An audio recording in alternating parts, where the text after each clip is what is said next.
ನಮಸ್ಕಾರ. ವಶಿಷ್ಠ ಉದಂತ ಸುದ್ದಿವಾಹಿನಿಗೆ ಸ್ವಾಗತ. ಇಂದಿನ ಪಂಚಾಂಗ ಆಷಾಢ ಮಾಸ ಕೃಷ್ಣ ಪಕ್ಷ ದ್ವಾದಶಿ ತಿಥಿ ಆರಿದ್ರ ನಕ್ಷತ್ರ ಭಾನುವಾರ. ಈ ದಿನ ಎಲ್ಲರಿಗೂ ಶುಭವಾಗಲಿ. ಇಂದಿನ ಮುಖ್ಯಾಂಶಗಳು. ಎಸ್ಟಿಜೆ ಗೋಲ್ಡ್ ಕಂಪನಿ ವಂಚನೆ ಕೇಸ್, ಸಾವಿರಾರು ಜನರಿಗೆ ಮೋಸ ಆರೋಪ. ಮೈಸೂರಿನಲ್ಲಿ ಕ್ಲಬ್ 64ಗೆ ನುಗ್ಗಿ ಸಂತ್ರಸ್ತರ ದಾಂಧಲೆ. ಧರ್ಮಸ್ಥಳಕ್ಕೆ ತೆರಳುತ್ತಿದ್ದ ವೇಳೆ ರಸ್ತೆ ಬದಿಯಲ್ಲಿ ನಿಂತಿದ್ದ ಸಿಲಿಂಡರ್ ತುಂಬಿದ ಲಾರಿಗೆ ಕಾರು ಡಿಕ್ಕಿ, 3 ಸಾವು, 2 ಸ್ಥಿತಿ ಗಂಭೀರ. ಎಲೆಕ್ಟ್ರಾನಿಕ್ ಸಿಟಿ ಪೊಲೀಸರಿಂದ 29 ಸ್ಥಳಗಳಲ್ಲಿ ಏಕಕಾಲಕ್ಕೆ ದಾಳಿ, ನಕಲಿ ಆಧಾರ್ ಕಾರ್ಡ್ ಹೊಂದಿದ್ದ 15 ಮಂದಿ ಅಕ್ರಮ ವಲಸಿಗರು ಪತ್ತೆ. ಬಿಡದಿ ಟೌನ್ಶಿಪ್ ವಿರೋಧಿಸಿ ನಿಖಿಲ್ ನೇತೃತ್ವದಲ್ಲಿ ಜೆಡಿಎಸ್ ಬಿಜೆಪಿಯಿಂದ ಬಿಡದಿಯ ಬೈರಮಂಗಲದಿಂದ ಬೆಂಗಳೂರಿನವರೆಗೆ 3 ದಿನಗಳ ಬೃಹತ್ ಪಾದಯಾತ್ರೆ. ಈಗ ಮೈಸೂರಿನ ಪ್ರಮುಖ ಸುದ್ದಿಗಳು. ಎಸ್ಡಿಜೆ ಗೋಲ್ಡ್ ಕಂಪನಿ ಹೆಸರಿನಲ್ಲಿ ಸಾವಿರಾರು ಜನರಿಗೆ ವಂಚನೆ ಮಾಡಿದ ಆರೋಪಕ್ಕೆ ಸಂಬಂಧಿಸಿದಂತೆ ಸಂತ್ರಸ್ತರು ಆಕ್ರೋಶ ವ್ಯಕ್ತಪಡಿಸಿದ್ದಾರೆ. ಮೈಸೂರಿನ ಶ್ರೀರಾಂಪುರದ ಬಳಿ ಇರುವ ಕ್ಲಬ್ 64 ಮೇಲೆ ಮೋಸ ಹೋದ ಸಂತ್ರಸ್ತರು ದಾಳಿ ನಡೆಸಿದ್ದಾರೆ. ಚಿನ್ನತಂಬಿಗೆ ಸೇರಿದ ಕ್ಲಬ್ ಎಂದು ಭಾವಿಸಿ ಒಳನುಗ್ಗಿದ ಸಂತ್ರಸ್ತರು ಅಲ್ಲಿದ್ದ ಪೀಠೋಪಕರಣಗಳು ಹಾಗೂ ಬೆಲೆ ಬಾಳುವ ವಸ್ತುಗಳನ್ನು ಧ್ವಂಸ ಮಾಡಿದ್ದಾರೆ. ವಂಚನೆಗೆ ಸಂಬಂಧಿಸಿದ ಆಸ್ತಿಗಳನ್ನು ಪತ್ತೆಹಚ್ಚಿ ಮುಟ್ಟುಗೋಲು ಹಾಕಿಕೊಳ್ಳಬೇಕು ಎಂದು ಒತ್ತಾಯಿಸಿದ್ದಾರೆ. ಅಲ್ಲದೆ ಆರೋಪಿಗೆ ಸೇರಿದ ಆಸ್ತಿಗಳನ್ನು ವಶಪಡಿಸಿಕೊಂಡು ಸಂತ್ರಸ್ತರಿಗೆ ಪರಿಹಾರ ನೀಡುವಂತೆ ಪೊಲೀಸರಿಗೆ ಮನವಿ ಮಾಡಿದ್ದಾರೆ. ಪ್ರಕರಣದ ಕುರಿತು ಪೊಲೀಸರು ತನಿಖೆ ನಡೆಸುತ್ತಿದ್ದಾರೆ.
ನೋಡಿ ಬಿಲ್ಡಿಂಗ್ ಇದ್ರೆ ನೋಡಿ ಅಲ್ಲ ಯಾವ ಡಿಪಾರ್ಟ್ಮೆಂಟ್ ಬರೋದು ಅವನಿಗೆ ಸಂಪಾದನೆ ಮಾಡ್ತಾನೆ, ಲಕ್ಷ ಕೋಟಿ ಸಂಪಾದನೆ ಮಾಡ್ಬೋದು. ಅವನೇ ಹೊಂಟೋಗ್ಬಿಟ್ಟಿದ್ರೆ ಇನ್ನೂ ಮದುವೆ ಇಲ್ಲ, ತಂದೆ ತಾಯಿ ಯಾರಾಗರು ಮದುವೆ ಇಲ್ಲ, ಮಕ್ಕಳಿಲ್ಲ ಪಾಪ ಅವರು. ಅವ್ರಿಗೆ ಅವನಿಗೆ ಸೆಕ್ಯೂರಿಟಿ ಕೊಡ್ತೀರಾ?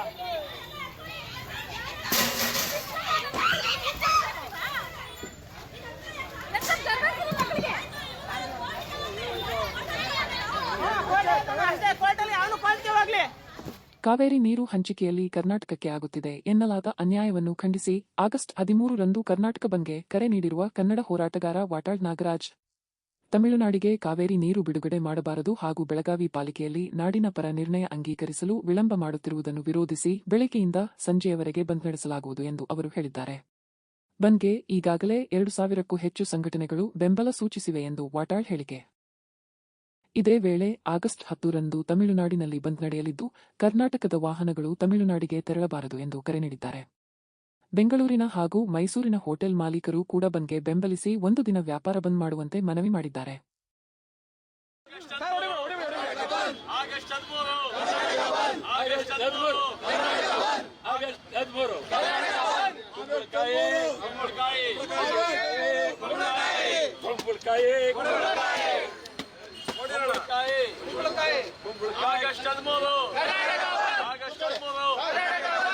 ಬೇಡಿಕೆ ರೈತರ ಬೇಡಿಕೆ, ರೈತರ ಬೇಡಿಕೆ, ರೈತರ ಬೇಡಿಕೆ, ಬೆಳಗಾವಿ ಬೇಡಿಕೆ, ಉತ್ತರ ಕರ್ನಾಟಕ ಬೇಡಿಕೆ, ಕಳಸಾ ಬಂಡೂರಿ, ಮೇಕೆದಾಟ್, ಮೇಕೆದಾಟ್, ಮೈಸೂರು, ಮೈಸೂರು, ಮೈಸೂರು, ಮೈಸೂರು. ಆಗಸ್ಟ್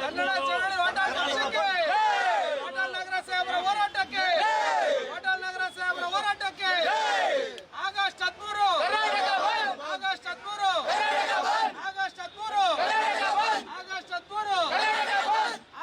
13 ಮೇಕೆದಾಟು ಯೋಜನೆ, ಕಳಸಾ ಬಂಡೂರಿ ಯೋಜನೆ ಯೋಜನೆ ಮಹದಾಯಿ ಯೋಜನೆ ಸಮಗ್ರ ಕರ್ನಾಟಕ ಅಭಿವೃದ್ಧಿ ಸಮಗ್ರ ಕರ್ನಾಟಕ ಅಭಿವೃದ್ಧಿ. ಈಗ ಹಾಸನದ ಪ್ರಮುಖ ಸುದ್ದಿಗಳು. ರೈಲಿಗೆ ಸಿಲುಕಿ ವೃದ್ಧರೊಬ್ಬರು ಮೃತಪಟ್ಟಿರುವ ಘಟನೆ ಹಾಸನದ ಗವೇನಹಳ್ಳಿ ಬೈಪಾಸ್ ಬಳಿ ನಡೆದಿದೆ. ಮೃತ ವೃದ್ಧರಿಗೆ ಸುಮಾರು 78 ವರ್ಷ ವಯಸ್ಸು ಎಂದು ಅಂದಾಜಿಸಲಾಗಿದೆ. ರೈಲು ಹಳಿ ದಾಟುವ ವೇಳೆ ಈ ದುರ್ಘಟನೆ ಸಂಭವಿಸಿರಬಹುದೇ ಅಥವಾ ಬೇರೆ ಯಾವುದಾದರೂ ಕಾರಣದಿಂದ ವೃದ್ಧರು ಹಳಿಗೆ ಬಂದಿದ್ದಾರೆಯೇ ಎಂಬುದು ಸದ್ಯಕ್ಕೆ ಸ್ಪಷ್ಟವಾಗಿಲ್ಲ. ಘಟನೆ ಕುರಿತು ಮಾಹಿತಿ ತಿಳಿಯುತ್ತಿದ್ದಂತೆ ರೈಲ್ವೆ ಪೊಲೀಸರು ಸ್ಥಳಕ್ಕೆ ಭೇಟಿ ನೀಡಿ ಪರಿಶೀಲನೆ ನಡೆಸಿದ್ದಾರೆ. ಮೃತರ ಗುರುತು ಇನ್ನೂ ಪತ್ತೆಯಾಗಿಲ್ಲ ಎನ್ನಲಾಗಿದ್ದು, ಗುರುತು ಪತ್ತೆ ಹಚ್ಚುವ ಕಾರ್ಯ ಮುಂದುವರೆದಿದೆ. ಸ್ಥಳೀಯರಿಂದಲೂ ಮಾಹಿತಿ ಸಂಗ್ರಹಿಸಲಾಗುತ್ತಿದೆ.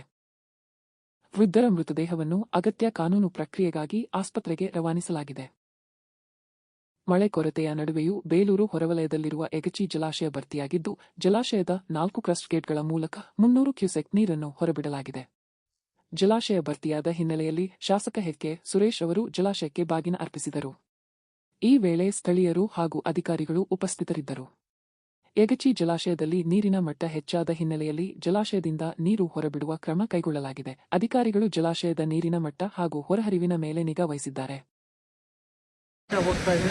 ನದಿ ತುಂಬಿರ್ತಕ್ಕಂಥದ್ದು ಎಲ್ಲರ ಮನಸ್ಸಿನಲ್ಲಿ, ಎಲ್ಲರ ಮುಖದಲ್ಲಿ ಮಂದಹಾಸ ಆಗಿರ್ತಕ್ಕಂಥದ್ದು ಖುಷಿ ಆಗ್ತಾ ಇದೆ. ಕೆರೆಯನ್ನು ತುಂಬಿದಂತಹ ಇಡೀ ರಾಜ್ಯದಲ್ಲಿ ಅದು ಹಳೆಬೀಡು ಕೆರೆ. ನದಿಯನ್ನು ತುಂಬಿರ್ತಕ್ಕಂಥ ಕೀರ್ತಿಯೂ ಸಹ ಬೇಲೂರು ವಿಧಾನಸಭಾ ಕ್ಷೇತ್ರಕ್ಕೆ ಸಲ್ತಕ್ಕಂಥದ್ದು.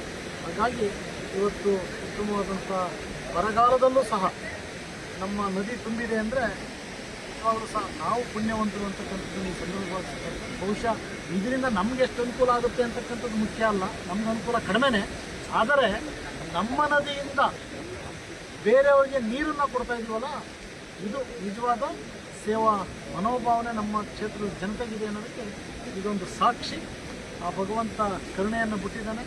ನಮ್ಮ ವಿಧಾನಸಭಾ ಕ್ಷೇತ್ರದಲ್ಲಿ ಹಳೆಬೀಡು ಮತ್ತು ಮಾದಿಯಲ್ಲಿ ಮತ್ತು ಜಾವಗಲ್ಲೂರಿನಲ್ಲಿ ತುಂಬ ಬರಗಾಲದ ಇದಿದೆ. ಆ ಬರಗಾಲವನ್ನು ನಿವಾರಣೆ ಮಾಡಲಿಕ್ಕೆ ಆ ಭಗವಂತ ವರುಣನ ಆಶೀರ್ವಾದ ಬೇಕು. ಏನು ಇವತ್ತು ಬೆಳೆ ಮಾಡಿರ್ತಕ್ಕಂಥದ್ರಲ್ಲೂ ಸಹ ಜೋಳದಲ್ಲಿ ಬಹುತೇಕ ಬಿಳಿ ಸುಳಿ ರೋಗ ಆಗಿ ತಲ್ಲಣ ಆಗಿದೆ. ಇದನ್ನು ಸಹ ಮೊನ್ನೆ ಜಿಲ್ಲಾಧಿಕಾರಿಗಳು, ಜಿಲ್ಲಾ ಉಸ್ತುವಾರಿ ಸಚಿವರು ನೋಡ್ಕೊಂಡು ಹೋಗ್ತಾರೆ. ಮುಂದಿನ ದಿವಸಗಳಲ್ಲಿ ರೈತರಿಗೆ ಪರಿಹಾರವನ್ನು ಕೊಡಿಸ್ತಕ್ಕಂಥ ಕೆಲಸವನ್ನು ಪ್ರಾಮಾಣಿಕವಾಗಿ ಮಾಡ್ತೀವಿ ಅಂತಕ್ಕಂಥದ್ದನ್ನು ಈ ಸಂದರ್ಭ ಹೇಳ್ತಾ, ಮುಂದಿನ ದಿವಸಗಳಲ್ಲಿ ಬಹುಶಃ ನನಗನ್ಸುತ್ತೆ ನಂದು ಯಾವುದೋ ಪೂರ್ವಜನ್ಮದ ಪುಣ್ಯ 23 ನಂತರ 23, 24, 25, 26 ಸತತವಾಗಿ ನದಿ ತುಮಕ ಬಂದಿರತಕ್ಕಂಥದ್ದು. ಬಹುಶಃ ಈ ವರ್ಷ ಇರ್ತಕ್ಕಂಥದ್ದು 60% ಬರದಲ್ಲೂ ಸಹ ಹೆಚ್ಚಿ ತುಂಬಿದೆ ಅಂದರೆ ಈ ನಮ್ಮ ಬೇಲೂರು ಜನತೆಯ ಒಂದು ಆಶೀರ್ವಾದ ಅಂತಕ್ಕಂಥದ್ದನ್ನು ಹೇಳಬೇಕಾಗುತ್ತೆ. ಮುಂದಿನ ದಿವಸಗಳಲ್ಲಿ ಒಂದು ಉತ್ತಮವಾದ ಒಂದು ಕಾರ್ಯಕ್ರಮವನ್ನು ಮಾಡಿ ಮಾನ್ಯ ಮುಖ್ಯಮಂತ್ರಿಗಳು ಆಹ್ವಾನ ಮಾಡ್ತಕ್ಕಂಥ ಕೆಲಸವನ್ನು ಮಾಡ್ತೀವಿ. ಇಂಥ ಬರಗಾಲದ ಪರಿಸ್ಥಿತಿಯಲ್ಲಿ ನಮ್ಮ ನದಿ ತುಂಬಿದೆ, ತಾವು ಬಾಗಣಕ್ಕೆ ಬರಬೇಕು ಅಂತಕ್ಕಂಥದ್ದನ್ನು ಜಿಲ್ಲಾ ಉಸ್ತುವಾರಿ ಸಚಿವರನ್ನ, ನಮ್ಮ ನೀರಾವರಿ ಸಚಿವರನ್ನ, ಸಂಬಂಧಪಟ್ಟ ಸಂಸದರನ್ನ ಎಲ್ಲರನ್ನು ಕರೆಸಿ ಈ ಒಂದು ಬಾಗಣ ಅರ್ಪಣೆ ಮಾಡ್ತಕ್ಕಂಥ ಕೆಲಸವನ್ನು ಮಾಡ್ತೀವಿ. ಇವತ್ತು ನದಿ ನೀರು ಹೋಗ್ತಾ ಇದೆ ಅನ್ನೋದಕ್ಕೆ ಸಾಂಪ್ರದಾಯಿಕವಾಗಿ ಇವತ್ತೊಂದು ಪೂಜೆಯನ್ನು ಸಲ್ಲಿಸಿದ್ದೀವಿ. ಧನ್ಯವಾದ. ಈಗ ಚಿಕ್ಕಮಗಳೂರಿನ ಪ್ರಮುಖ ಸುದ್ದಿಗಳು. ಕಾಫಿನಾಡಿನಲ್ಲಿ ಮಳೆ ಅವಾಂತರ ಮುಂದುವರೆದಿದ್ದು, ಶೃಂಗೇರಿ ತಾಲೂಕಿನ ಕಡೇಮನೆ ಗ್ರಾಮದ ಬಳಿ ಭಾರೀ ಮಳೆಯಿಂದ ರಾಷ್ಟ್ರೀಯ ಹೆದ್ದಾರಿ 169ರಲ್ಲಿ ಗುಡ್ಡ ಕುಸಿದಿದೆ. ಮಳೆ ಹೆಚ್ಚಾದಂತೆ ರಸ್ತೆ ಬದಿಯ ಗುಡ್ಡ ಹಂತ ಹಂತವಾಗಿ ಕುಸಿಯುತ್ತಿದ್ದು, ಮರಗಳ ಸಮೇತ ಮಣ್ಣು ಹಾಗೂ ಅವಶೇಷಗಳು ರಸ್ತೆಗೆ ಬಿದ್ದಿವೆ. ಪರಿಣಾಮ ಶೃಂಗೇರಿ ಕೊಪ್ಪ ನಡುವಿನ ವಾಹನ ಸಂಚಾರಕ್ಕೆ ಕೆಲಕಾಲ ಅಡ್ಡಿಯುಂಟಾಗಿದೆ. ಘಟನೆ ಹಿನ್ನೆಲೆಯಲ್ಲಿ ಹೆದ್ದಾರಿ ಪ್ರಾಧಿಕಾರದ ಸಿಬ್ಬಂದಿ ಸ್ಥಳಕ್ಕೆ ತೆರಳಿ ರಸ್ತೆಗೆ ಬಿದ್ದ ಮಣ್ಣು ಮತ್ತು ಅವಶೇಷಗಳನ್ನು ತೆರವುಗೊಳಿಸುವ ಕಾರ್ಯ ಕೈಗೊಂಡಿದ್ದಾರೆ. ಹೀಗಾಗಿ ಈ ಮಾರ್ಗದಲ್ಲಿ ಸಂಚರಿಸುವ ವಾಹನ ಸವಾರರು ಮುನ್ನೆಚ್ಚರಿಕೆ ವಹಿಸುವಂತೆ ಸೂಚಿಸಲಾಗಿದೆ. ಮೂಡಿಗೆರೆ ತಾಲೂಕಿನ ಕೊಟ್ಟಿಗೆಹಾರ ಬಳಿ ಸಂಭವಿಸಿದ ಭೀಕರ ರಸ್ತೆ ಅಪಘಾತದಲ್ಲಿ 3 ಮೃತಪಟ್ಟಿದ್ದು, 2 ಗಂಭೀರವಾಗಿ ಗಾಯಗೊಂಡಿದ್ದಾರೆ.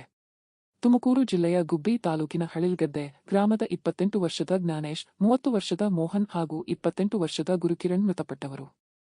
5 ಪ್ರಯಾಣಿಸುತ್ತಿದ್ದ ಕಾರು ಧರ್ಮಸ್ಥಳಕ್ಕೆ ತೆರಳುತ್ತಿದ್ದ ವೇಳೆ ರಸ್ತೆ ಬದಿಯ ಡ್ರೈನ್ ಕಟ್ಟೆಗೆ ಡಿಕ್ಕಿ ಹೊಡೆದು ಬಳಿಕ ನಿಂತಿದ್ದ ಸಿಲಿಂಡರ್ ತುಂಬಿದ ಲಾರಿಗೆ ಡಿಕ್ಕಿ ಹೊಡೆದಿದೆ. ಡಿಕ್ಕಿಯ ರಭಸಕ್ಕೆ ಕಾರು ಸಂಪೂರ್ಣ ನುಜ್ಜುಗುಜ್ಜಾಗಿದ್ದು, 3 ಸ್ಥಳದಲ್ಲೇ ಮೃತಪಟ್ಟಿದ್ದಾರೆ.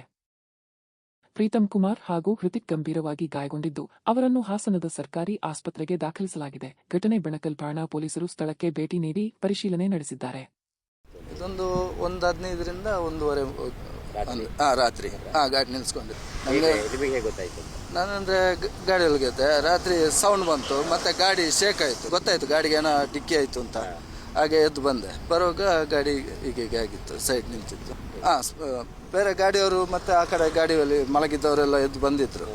ನಾನು ಕೂಡ ಹೋಗಿ ನೋಡುವಾಗ ಅದೇ 3 ಮಂದಿ ಕೂತಾಗಿತ್ತು. ಡ್ರೈವರ್ ಮುಖದಲ್ಲೆಲ್ಲ ರಕ್ತ ಇಳಿತಿತ್ತು, ಏನಿರಲಿಲ್ಲ.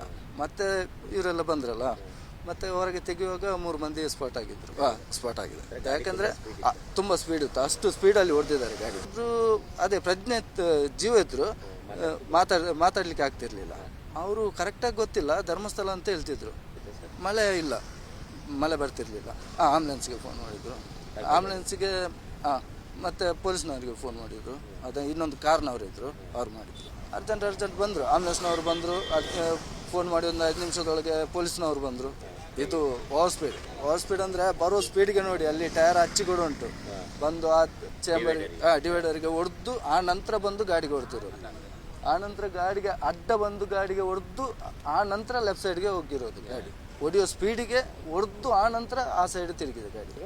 ನಂದು ನವೀನ್ ದಾಸ್. ನಾನು ಹಿರಿಯೂರಿಂದ ಮಂಗಳೂರಿಗೆ ಹೋಗೋನು. ನಮಗೆ ಅಂದರೆ 11 ಗಂಟೆಗೆ ಸ್ಟಾಪ್ ಮಾಡಬೇಕು ಗಾಡಿ. ಹಾಗೆ ನಾನು 11 ಗಂಟೆಗೆ ಸ್ಟಾಪ್ ಮಾಡಿದ್ದೇನೆ. ಈಗ ರಾಜ್ಯ ಮತ್ತು ರಾಷ್ಟ್ರೀಯ ಸುದ್ದಿಗಳು. ಬೆಂಗಳೂರಿನ ಎಲೆಕ್ಟ್ರಾನಿಕ್ ಸಿಟಿ ಪೊಲೀಸರು ಬೃಹತ್ ಕಾರ್ಯಾಚರಣೆ ನಡೆಸಿದ್ದು 1909 ವಲಸಿಗರನ್ನು ವಶಕ್ಕೆ ಪಡೆದು ದಾಖಲೆಗಳ ಪರಿಶೀಲನೆ ನಡೆಸಿದ್ದಾರೆ. ಡಿಸಿಪಿ ಎಂ ನಾರಾಯಣ್ ನೇತೃತ್ವದಲ್ಲಿ 23 ವಿಶೇಷ ಪೊಲೀಸ್ ತಂಡಗಳು ಮುಂಜಾನೆ 4 ಗಂಟೆಗೆ 29 ಸ್ಥಳಗಳಲ್ಲಿ ಏಕಕಾಲಕ್ಕೆ ದಾಳಿ ನಡೆಸಿವೆ. ಈ ವೇಳೆ ನಕಲಿ ಆಧಾರ್ ಕಾರ್ಡ್ ಹೊಂದಿದ್ದ ಬಾಂಗ್ಲಾದೇಶದ 15 ಮಂದಿ ಅಕ್ರಮ ವಲಸಿಗರು ಪತ್ತೆಯಾಗಿದ್ದಾರೆ ಎನ್ನಲಾಗಿದೆ. ಉಳಿದ ವಲಸಿಗರ ಪಾಸ್ಪೋರ್ಟ್ ಹಾಗೂ ರಾಷ್ಟ್ರೀಯತೆ ಸೇರಿದಂತೆ ಅಗತ್ಯ ದಾಖಲೆಗಳ ಪರಿಶೀಲನೆ ಮುಂದುವರೆದಿದೆ. ದಾಖಲೆಗಳ ಪರಿಶೀಲನೆ ಬಳಿಕ ಅಕ್ರಮವಾಗಿ ವಾಸಿಸುತ್ತಿರುವವರ ವಿರುದ್ಧ ಕಾನೂನು ಕ್ರಮ ಕೈಗೊಳ್ಳಲು ಪೊಲೀಸರು ಮುಂದಾಗಿದ್ದಾರೆ. ವಲಸಿಗರ ವಿಚಾರದಲ್ಲಿ ನೈತಿಕ ಪೊಲೀಸ್ಗಿರಿ ನಡೆಸುವವರ ವಿರುದ್ಧವೂ ಕಠಿಣ ಕ್ರಮ ಕೈಗೊಳ್ಳಲಾಗುವುದು ಎಂದು ಪೊಲೀಸರು ಎಚ್ಚರಿಕೆ ನೀಡಿದ್ದಾರೆ. ವಿಶೇಷವಾದಂಥ ತಂಡಗಳನ್ನ ಮಾಡಿ ನಮ್ಮ ಆನೇಕಲ್ ತಾಲೂಕು ಮತ್ತು ನಮ್ಮ ಎಲೆಕ್ಟ್ರಾನಿಕ್ ಸಿಟಿ ವಿಭಾಗದ ಒಂದು 6 ಪೊಲೀಸ್ ಸ್ಟೇಷನ್ ವ್ಯಾಪ್ತಿನಲ್ಲಿ ಈಗಿನವರೆಗೂ ದಿನಾಂಕ 8/8/25ರಿಂದ 8/8/26 ಅಂದರೆ ಲಾಸ್ಟ್ 1 ಇಯರಲ್ಲಿ ನಾವು ಬಂಡೇಪಾಳ್ಯದಲ್ಲಿ, ಬೇಗೂರು, ಹುಳಿಮಾವು, ಎಲೆಕ್ಟ್ರಾನಿಕ್ ಸಿಟಿ, ಹೆಬ್ಬಗೋಡಿ ಮತ್ತು ಪರಪನಗರದಲ್ಲಿ ಸುಮಾರು 64 ಜನ ಅಕ್ರಮ ಬಾಂಗ್ಲಾದೇಶಿಗಳನ್ನ ನಾವು ಪತ್ತೆ ಹಚ್ಚಿ ಫಾರಿನರ್ಸ್ ಆ್ಯಕ್ಟಲ್ಲಿ ಅವ್ರ ಮೇಲೆ ಕೇಸನ್ನು ದಾಖಲು ಮಾಡಿ ಅವರನ್ನು ಬಾಂಗ್ಲಾದೇಶಿಗೆ FRRO ಮುಖಾಂತರ ಡಿಟೆನ್ಷನ್ ಸೆಂಟರ್ಗೆ ಕಳಿಸುವಂಥ ಕೆಲಸವನ್ನು ನಾವು ಮಾಡಿ ಸಕ್ಸಸ್ ಆಗಿ ಇವತ್ತುವರೆಗೂ ನಾವು 64 ಜನನ ನಾವು ಕಳಿಸಿದ್ವಿ. ಆದಾಗ್ಯೂ ನಮ್ಮ ಆನೇಕಲ್ ಎಲೆಕ್ಟ್ರಾನಿಕ್ ಸಿಟಿ ಭಾಗದಂತಹ ಇರುವಂಥ ಜಾಗದಲ್ಲಿ ಈ ರ್ಯಾಕ್ ಪಿಕ್ಕರ್ಸ್ ಅಂದರೆ ಚಿಂದಿ ಆಯುವಂಥ ಒಂದು ನೆಪದಲ್ಲಿ ತುಂಬ ಜನ ಅಕ್ರಮ ಬಾಂಗ್ಲಾದೇಶಿ ಅವರು ಅಥವಾ ಅಸ್ಸಾಂ ಮತ್ತು ವೆಸ್ಟ್ ಬೆಂಗಾಲ್ ಆಧಾರ್ ಕಾರ್ಡ್ ಹೊಂದಿರುವಂಥ ತುಂಬ ಜನ ಅಲ್ಲಲ್ಲಿ ಶೆಡ್ಗಳನ್ನ ಮಾಡಿಕೊಂಡು ಅದರಲ್ಲಿ ಪ್ರೊಸೆಸಿಂಗ್ ಮಾಡ್ತಾಯಿದ್ದಾರೆ ಅನ್ನೋದು ತುಂಬ ಜನಕ್ಕೆ ವಿಷಯ ಗೊತ್ತಾಗಿದ್ದು ನಾವು ಕಳೆದ 1 ವರ್ಷದಿಂದ ಸತತವಾಗಿ ನಾವು ಕಾರ್ಯಾಚರಣೆ ಮಾಡ್ತಾಯಿದ್ವಿ.